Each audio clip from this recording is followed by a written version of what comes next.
Toby findet den Weg nach Hause. Toby ist ein kleiner, brauner Hund. Er wohnt mit seiner Familie in einem gemütlichen Haus am Stadtrand. Toby ist sehr verspielt und neugierig. Jeden Morgen wartet er ungeduldig, bis sein Herrchen die Tür öffnet, damit er in den Garten rennen kann. Eines Tages vergisst die Familie, das Gartentor richtig zu schließen. Toby schnuppert herum und bemerkt, dass das Tor offen steht. Neugierig geht er hinaus und läuft ein Stück die Straße entlang. Plötzlich sieht er eine Katze, die über die Straße huscht. Toby fängt an zu bellen und rennt hinterher. Die Katze ist weg, doch Toby ist jetzt auf einer großen Straße gelandet. Viele Autos fahren vorbei. Toby wird ein wenig ängstlich, doch er läuft weiter. Er riecht an einem Mülleimer, entdeckt neue Gerüche und vergisst ganz, dass er eigentlich zu Hause bleiben sollte. Am Ende der Straße trifft Toby auf einen alten Mann mit einem Spazierstock. Der Mann lächelt und streichelt ihn. »Na, Kleiner, hast du dich verlaufen?« Toby wedelt mit dem Schwanz. Der Mann will ihm helfen, doch Toby hört ein lautes Geräusch und rennt erschrocken weg. Zu Hause merkt die Familie bald, dass Toby fehlt. Sie suchen den Garten ab, rufen seinen Namen, schauen in der Nachbarschaft. Niemand hat Toby gesehen. Die Kinder sind traurig und weinen.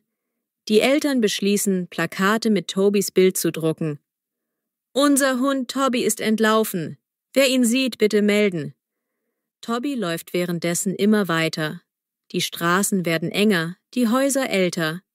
Er ist müde und hat Durst. Da entdeckt er einen kleinen Park mit einem Brunnen. Toby trinkt Wasser und legt sich kurz ins Gras, um sich auszuruhen. Eine junge Frau mit einem Hund namens Bella kommt vorbei. Bella beschnuppert Toby. Die Frau sieht, dass Toby kein Halsband mit Adresse trägt, nur eins mit seinem Namen. Sie gibt ihm ein paar Hundekekse. Toby freut sich, aber als die Frau ihn hochnehmen will, windet er sich und rennt davon. Er vertraut ihr nicht ganz. Die Familie verteilt mittlerweile überall im Viertel Flugblätter. Der Vater fährt mit dem Auto herum, die Mutter klingelt an Nachbarstüren. »Haben Sie unseren Hund gesehen?« Leider niemand. Die Kinder hängen weinend im Wohnzimmer. Doch sie glauben fest, Toby wird zurückkommen.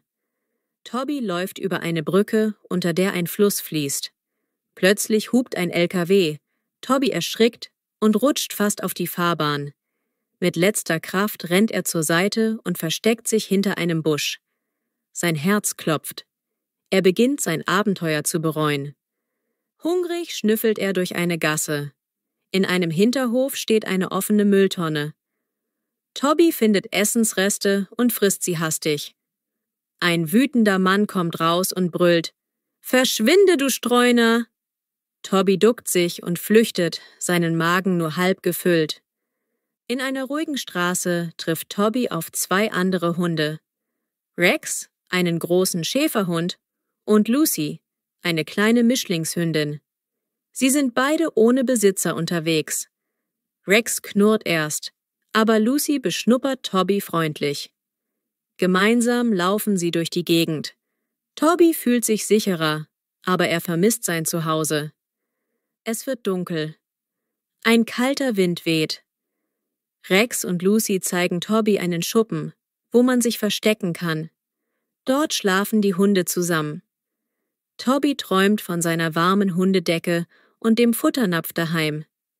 Er wimmert leise. Toby wacht früh auf. Rex und Lucy sind weg. Vielleicht haben sie einen anderen Unterschlupf gesucht.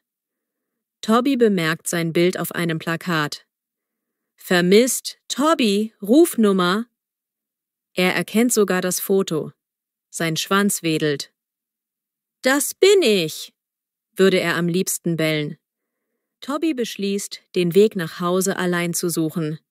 Er versucht, die richtigen Gerüche wiederzufinden. Eine Weile folgt er seiner Nase, bis er plötzlich etwas Bekanntes riecht. Den Kräuterduft des Gartens seiner Familie. Voller Hoffnung sprintet er los. Der Weg zieht sich, denn er muss noch durch mehrere Straßen. Manchmal wird er fast von Fahrrädern überfahren, manchmal scheuchen ihn Menschen weg. Doch er bleibt tapfer, immer der Nase nach. Schließlich kommt er an einer Kreuzung an, die ihm vage vertraut vorkommt. Plötzlich stoppt ein Junge mit seinem Skateboard. Er erkennt Toby vom Plakat. »Du bist doch Toby«, ruft er. Der Junge kramt sein Handy hervor und tippt etwas ein. Wenige Minuten später hält ein Auto neben ihnen. Tobys Vater springt heraus. Toby bellt vor Freude. Sein Vater umarmt ihn, so gut man einen Hund umarmen kann.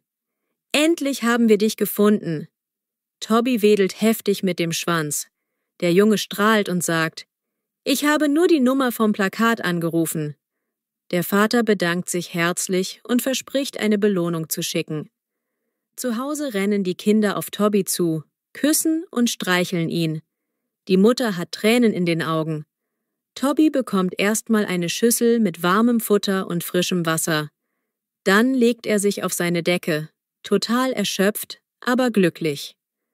Die Familie beschließt, künftig besser aufzupassen, das Gartentor immer zuzuhalten und ein Namensschild mit Adresse ans Halsband zu hängen. Toby selbst hat genug Abenteuer erlebt. Er bleibt lieber in seiner gewohnten Umgebung und jagt höchstens mal einen Schmetterling im Garten.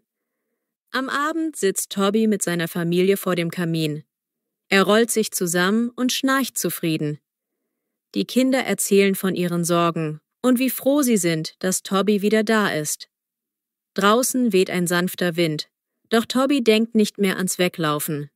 Er hat gelernt, dass sein richtiges Zuhause bei dieser liebevollen Familie ist.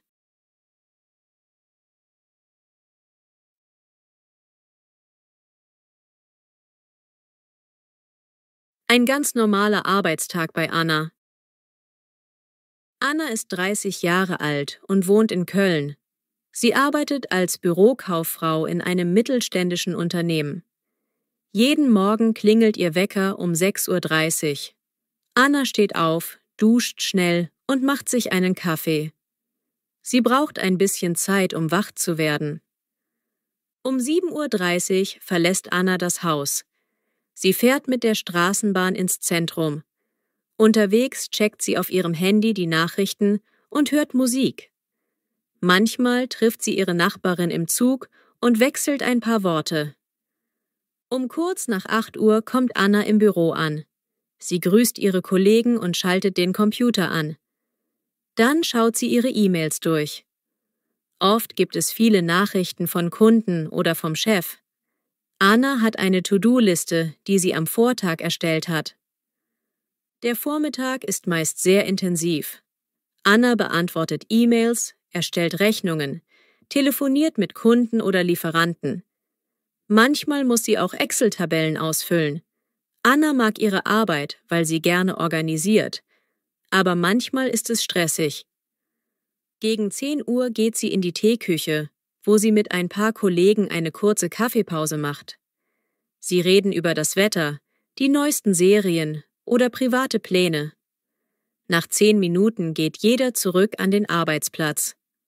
Anna findet diese kleine Pause wichtig, um den Kopf frei zu bekommen. Heute hat sie eine dringende Kundenanfrage. Ein Kunde hat eine fehlerhafte Rechnung bekommen.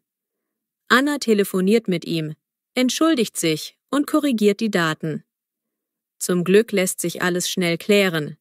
Der Kunde ist zufrieden und Anna atmet erleichtert auf. Um 11 Uhr gibt es ein Teammeeting. Der Abteilungsleiter informiert über neue Projekte. Anna und ihre Kollegen sollen Vorschläge einbringen, wie man die Abläufe optimieren kann. Anna notiert fleißig und meldet sich, als der Chef fragt, »Wer hat Ideen?« Sie schlägt eine neue Software für die Buchhaltung vor.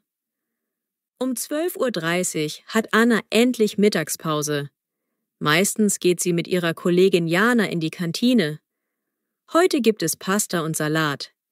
Die beiden sitzen zusammen, erzählen sich vom Wochenende und planen, am Samstag gemeinsam shoppen zu gehen. Anna trinkt zum Abschluss einen Espresso. Nach dem Essen machen sie oft einen kleinen Spaziergang um den Block, um frische Luft zu schnappen. Anna genießt die Pause, bevor sie sich wieder an den Schreibtisch setzt. Manchmal kauft sie sich noch einen Apfel oder ein Brötchen für den Nachmittag. Am Nachmittag stehen weitere Aufgaben an. Sie bearbeitet 2 neue Rechnungen, schreibt ein Angebot für einen Kunden und pflegt Daten ins System ein. Außerdem ruft sie noch einmal den Lieferanten an, um eine Lieferzeit zu bestätigen. Zwischendurch checkt sie ihre E-Mails. Gegen 15 Uhr fühlt sich Anna oft müde. Sie macht sich einen Tee und isst einen Keks. Der kleine Energieschub hilft ihr weiterzumachen. Sie erinnert sich an wichtige Deadlines für diese Woche und trägt sie in den Kalender ein. Plötzlich kommt der Chef vorbei und lobt Anna. Ihre Idee mit der Software ist interessant. Wir werden das auf der nächsten Sitzung genauer besprechen. Anna freut sich sehr.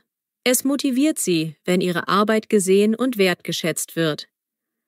Um 16:30 Uhr schreibt Anna eine kurze Zusammenfassung, was sie erledigt hat und was am nächsten Tag ansteht. Sie legt Dokumente in den richtigen Ordnern ab, damit sie nichts vergisst. Ordnung ist wichtig in ihrem Job. Gegen 17 Uhr verlässt Anna das Büro. Sie fühlt sich zufrieden, weil sie ihre Aufgaben geschafft hat. Manchmal bleibt sie länger, wenn es viel zu tun gibt, aber heute reicht es. Sie steigt in die Straßenbahn und fährt nach Hause. Unterwegs scrollt sie ein wenig durch soziale Medien. Bevor sie nach Hause geht, hält Anna noch kurz im Supermarkt an. Sie kauft Brot, Milch, Gemüse und ein paar Snacks für die Woche. Dann schleppt sie die Einkaufstüten die Treppe hoch in ihre Wohnung. Sie wohnt im 3. Stock ohne Aufzug. Eine kleine Alltagsübung. Zu Hause zieht sie bequeme Kleidung an, räumt den Einkauf ein und kocht sich etwas Kleines zum Abendessen. Heute macht sie einen Gemüseeintopf. Währenddessen hört sie im Hintergrund Nachrichten im Radio. Dann ist sie gemütlich in der Küche. Nach dem Essen setzt sich Anna ins Wohnzimmer und liest ein Buch oder schaut eine Serie. Manchmal telefoniert sie mit ihrer Mutter oder verabredet sich mit Freunden. Heute ist sie aber müde und braucht etwas Zeit für sich. Sie entspannt auf dem Sofa. Manchmal macht Anna ein kurzes Workout zu Hause, ein paar Yoga-Übungen oder Stretching. Heute hat sie Lust auf eine 20-minütige Yoga-Session, um den Rücken zu entlasten. Sie spürt, wie ihr Körper sich entspannt und ihr Geist zur Ruhe kommt. Anna denkt über den Tag nach. Einige stressige Momente, aber alles gut gelöst. Das Lob vom Chef hat mich gefreut. Sie schreibt kurz in ihr Tagebuch, was gut war und was sie morgen vorhat. Das hilft ihr, den Kopf frei zu bekommen. Gegen 22:30 Uhr geht Anna ins Bett. Sie checkt kurz ihr Handy, stellt den Wecker auf 6:30 Uhr und macht das Licht aus. Morgen erwartet mich wieder ein voller Tag, denkt sie. Dennoch schläft sie schnell ein, zufrieden und bereit für den nächsten Arbeitstag.